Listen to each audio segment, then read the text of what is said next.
राजनीति में सब कुछ संभव है। राजनेताओं का एक दल से दूसरे दल में जाना हो या फिर चिर प्रतिद्वंदी रहे नेताओं को मनाना हो, राजनीति हर वो काम करवा लेना चाहती है जिससे जीत मिल सके। वारासिवनी विधानसभा में भी कुछ ऐसा ही माजरा सामने आया जब एक दूसरे के चिर प्रतिद्वंदी रहे डॉक्टर योगेंद्र निर्मल और प्रदीप जायसवाल के बीच की कड़वाहट दूर करने का प्रयास भाजपा संगठन ने किया। हालांकि इसमें कामयाबी मिलती हुई नजर नहीं आई। दरअसल प्रदीप जायसवाल के भाजपा में प्रवेश को लेकर पूर्व विधायक डॉक्टर योगेंद्र निर्मल शुरू से ही विरोध करते आए हैं और विभिन्न मंचों से उन्होंने ये भी कहा कि वो प्रदीप जायसवाल का किसी भी कीमत पर साथ नहीं देंगे और ना ही उनसे कोई मेल मिलाप करेंगे। लेकिन डॉक्टर निर्मल की मनस्थिति जानने और सौजन्य भेंट करने परिवहन मंत्री और खुद प्रदीप जायसवाल डॉक्टर योगेंद्र निर्मल से मिलने उनके घर पहुंचे, जिसमें उन्होंने स्पष्ट कहा कि वो किसी भी कीमत पर प्रदीप जायसवाल का काम नहीं करेंगे। यानी मनाने का क्या प्रश्न है? हमको क्या मनाएंगे और हम क्या मानने वाले हैं? क्या हमने उनको स्पष्ट कर दिए कि हम 2.5 साल गए, भोपाल गए, शिवराज जी से, हितानंद जी से, वीडी शर्मा साहब से, सबसे भेंट किए, दिल्ली में भेंट किए, इनने कोई हल नहीं निकाला। अब काय के लिए हमारे पास आ रहे हैं? हमने साफ शब्दों में बता दिया, पूरे 2.5 साल विरोध किए हैं, चैनल पे हमारा विरोध गया है।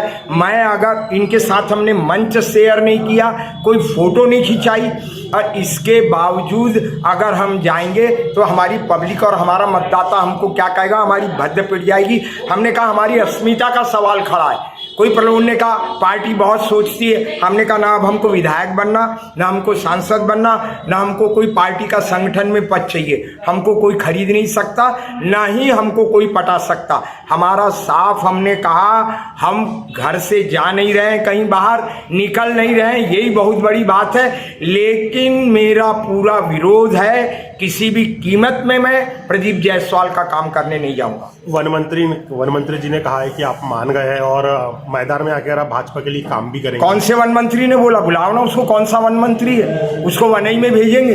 परिवहन मंत्री, परिवहन मंत्री को बोला, उसको उत्तर प्रदेश की बस में बैठाल करके जो है ना बाहर कर देंगे हम। इधर खुद परिवहन मंत्री ने भी इस बात को स्वीकार किया कि परिवार में अनबन हो जाती है। डॉक्टर साहब से मिलकर बात के लिए वो आज यहाँ आए हैं। पार्टी के प्रचार के लिए और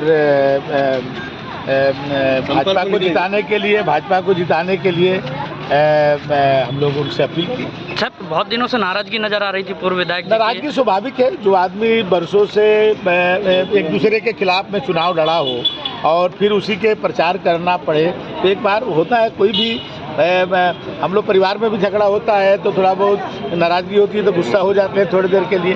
तो ये तो एक वो है। लगता है मान जाएंगे डॉक्टर साहब? नहीं, डॉक्टर साहब पार्टी के बहुत समर्पित करता है। पार्टी के लिए बरसों से हम लोगों से बहुत, हम लोग की जब तक उम्र होगी उस समय से वो पार्टी के लिए काम कर रहे हैं। किस आश्वासन के बाद माने डॉक्टर साहब? कुछ पार्टी को आगे ले जाना, यही हम लोग का। सर, ग्राउंड लेवल में दिखेंगे डॉक्टर साहब? अब ग्राउंड लेवल पे दिखेंगे डॉक्टर साहब? ग्राउंड लेवल पे प्रचार में दिखेंगे? हम लोग कुछ कह सकते हैं? डॉक्टर साहब हम लोग उससे सबसे बड़े हैं, बहुत से वरिष्ठ हैं, वो हम लोग को मार्गदर्शन करेंगे, हम लोग उनका मार्गदर्शन क्या करेंगे। इस मामले में प्रदीप जायसवाल ने ये बात स्वीकार की कि राजनीति में कुछ भी हो सकता है। वो आज सौजन्य भेंट के लिए डॉक्टर निर्मल के घर पहुंचे थे। मान मनोबल के इस दौर से उन्हें बैरंग ही लौटना पड़ा।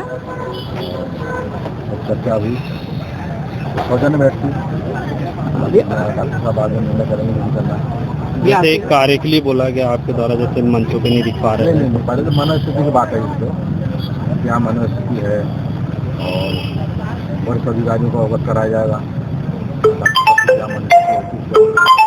ये अमित शाह जी के आने पर कुछ हो सकता है कि मंच में दिखे? देखिए, राजनीति में तो कुछ भी हो सकता है।